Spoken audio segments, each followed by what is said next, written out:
Terima kasih atas kesempatan yang diberikan Ibu Bapak dosen serta teman-teman mahasiswa.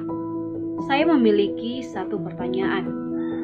Menurut pendapat kalian, seberapa pentingnyakah Pancasila dalam kehidupan masyarakat setiap hari?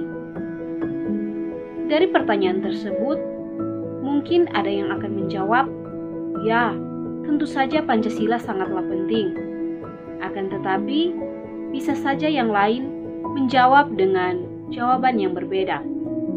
Oleh sebab itu, pada kesempatan ini kami dari kelompok 1 akan menjelaskan seberapa pentingnyakah Pancasila dalam kehidupan sehari-hari. Terlebih tentang bagaimana penerapan Pancasila dalam kehidupan beragama. Sebelum lanjut ke dalam materi, saya akan memperkenalkan anggota kelompok kami, yaitu kelompok 1. Yang pertama, Adianto Pakung. Yang kedua, Alwi Fahmi. Yang ketiga, Beatrix Rondonuwu. Yang keempat, Emma Luron. Yang kelima, Vanessa Capero. Yang keenam, Gloria Rompas. Yang ketujuh, Isabella Liatahi. Yang kedelapan, Ivana Samai. Yang kesembilan, Marcella Nau. Yang ke-10 Tirta Gaib, dan yang ke-11 saya sendiri Kristanti Kalalo.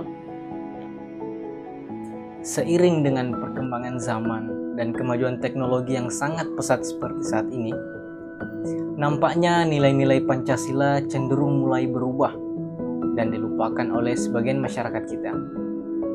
Ini tercermin dari banyaknya sifat dan pola pikir yang ditunjukkan masyarakat yang tidak sesuai dengan nilai-nilai luhur Pancasila. Yang nampaknya selalu menjadi perbincangan adalah terkait dengan sila pertama, yakni ketuhanan yang Maha Esa.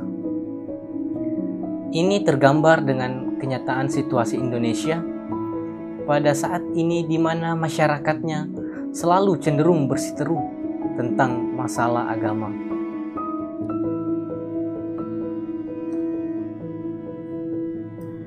Upaya untuk menciptakan toleransi dalam rangka menciptakan kerukunan antar umat beragama selalu mengalami berbagai macam hambatan.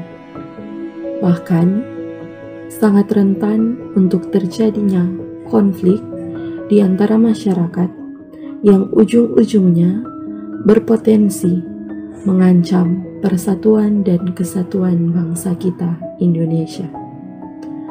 Melihat kenyataan-kenyataan yang terjadi, maka haruslah kita ketahui betapa pentingnya untuk membaca dan memahami, bahkan mengaplikasikan nilai-nilai luhur Pancasila dalam kehidupan kita sehari-hari, terutama sila pertama, ketuhanan yang Maha Esa. Ketuhanan dalam sila pertama Pancasila berasal dari kata Tuhan, yaitu Allah pencipta segala sesuatu yang ada di muka bumi ini, termasuk semua makhluk. Yang Maha Esa berarti yang Maha Mulia atau yang Maha Besar. Esa dalam sifatnya, esa dalam perbuatannya. Artinya bahwa sifat Tuhan adalah sempurna. Perbuatan Tuhan tidak dapat disamai oleh siapapun. Atas keyakinan yang demikian, maka negara Indonesia yang berdasarkan ketuhanan yang Maha Esa memberi jaminan kebebasan kepada setiap penduduk untuk memeluk agama sesuai keyakinannya dan menjalankan ibadah menurut agama dan kepercayaannya. Sila ketuhanan yang Maha Esa dan hubungannya antar umat beragama. Berkaitan dengan hubungan antar umat beragama, Pancasila memaknai sebagai sesuatu yang ditujukan dalam rangka untuk menciptakan kerukunan antar umat beragama dan kepercayaan kepada Tuhan yang Maha Esa dalam masyarakat Indonesia. Namun kenyataan menunjukkan bahwa apa yang diinginkan dari sila pertama ini nampaknya belum sepenuhnya berjalan mulus.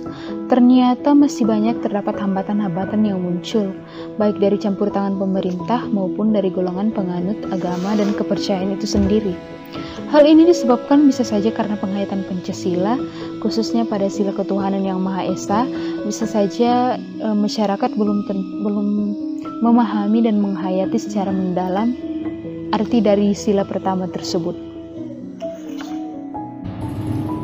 Akibatnya muncul ideologi-ideologi atau paham-paham yang berbasiskan ajaran agama tertentu, sehingga seakan-akan bahwa sila pertama dari Pancasila itu hanya dimiliki oleh salah satu agama tertentu saja. Dengan kata lain, bahwa toleransi dan sikap menghargai agama atau umat kepercayaan yang lain ternyata belum sepenuhnya dapat disadari dan diwujudkan. Hal ini disebabkan adanya anggapan dari golongan-golongan tertentu yang memiliki paham bahwa hanya kepercayaannya atau hanya ajaran agamanya sajalah yang paling baik dan benar. Pandangan atau paham yang sempit mengenai pemahaman terhadap agama dan kepercayaan yang seperti ini dapat menimbulkan atau mengundang konflik serta gejolak pada kehidupan bermasyarakat dan bernegara. Konflik antar kelompok agama terkadang juga dapat dipicu oleh adanya kebijakan atau peraturan yang dikeluarkan oleh pihak berwenang atau otoritas di bidang urusan agama. Semestinya, lembaga semacam ini adalah lembaga yang bersifat netral, yang membawahi seluruh unsur-unsur agama yang ada atau kepercayaan terhadap Tuhan Yang Maha Esa, serta memegang teguh nilai-nilai dasar yang terdapat dalam Pancasila itu sendiri.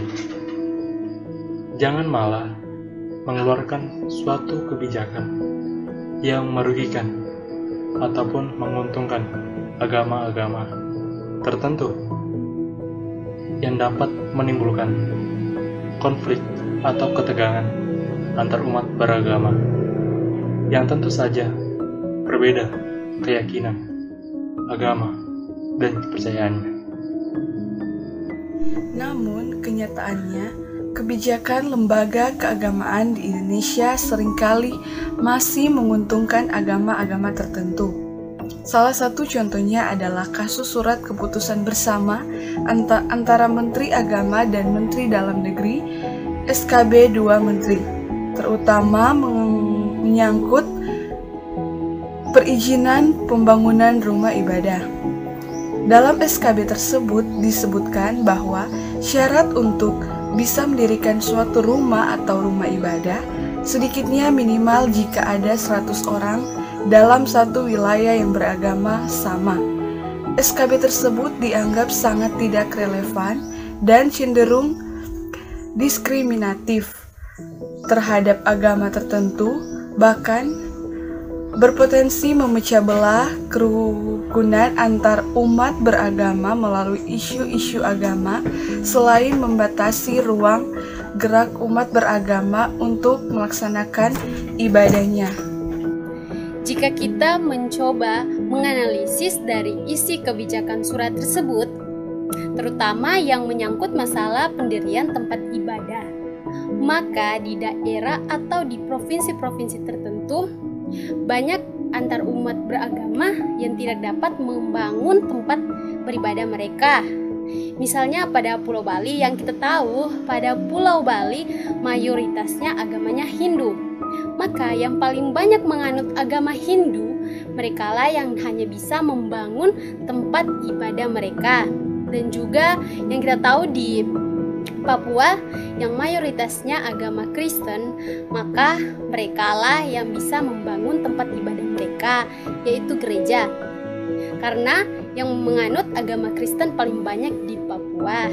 Dan juga yang kita tahu bahwa di Madura paling banyak mayoritasnya beragama Islam, sehingga merekalah yang bisa membangun tempat beribadah mereka, yaitu masjid. Hal ini akan mengakibatkan kekacauan dan juga perpecahan antara umat beragama. Dari pembahasan di atas dapat kita simpulkan bahwa penyebab terjadinya penyimpangan sila ketuhanan Yang Maha Esa di Indonesia salah satunya adalah karena Pancasila sebagai ideologi, falsafah, dasar negara, serta sebagai pandangan hidup tidak dapat dihayati secara menyeluruh oleh bangsa.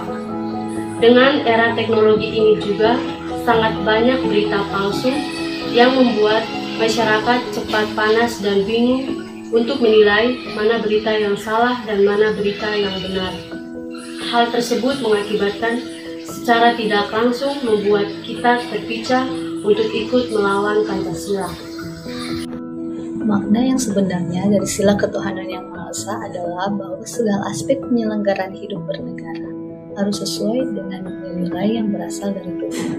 Seperti kita harus percaya dan tahu kepada Tuhan yang Maha Esa sesuai dengan agama dan kepercayaan masing-masing, menurut dasar kemanusiaan yang adil dan beradab, saling menghormati serta bekerja sama antar pemeluk agama dan penganut-penganut kepercayaan yang berbeda sehingga terbina kerukunan hidup, saling menghormati kebebasan menjalankan ibadah sesuai dengan agama dan kepercayaan masing-masing, tidak memaksa suatu agama atau kepercayaan orang lain, menjamin penduduk untuk memeluk agama masing-masing dan beribadah menurut agamanya, bertoleransi dalam beragama. Dalam hal ini toleransi ditekankan dalam beribadah menurut agama masing-masing, dan perilaku-perilaku yang baik lainnya yang mengarah pada Pancasila itu sendiri, guna untuk lebih menjunjung Pancasila sebagai ideologi negara, dan lebih lagi kepada Tuhan yang Maha Esa.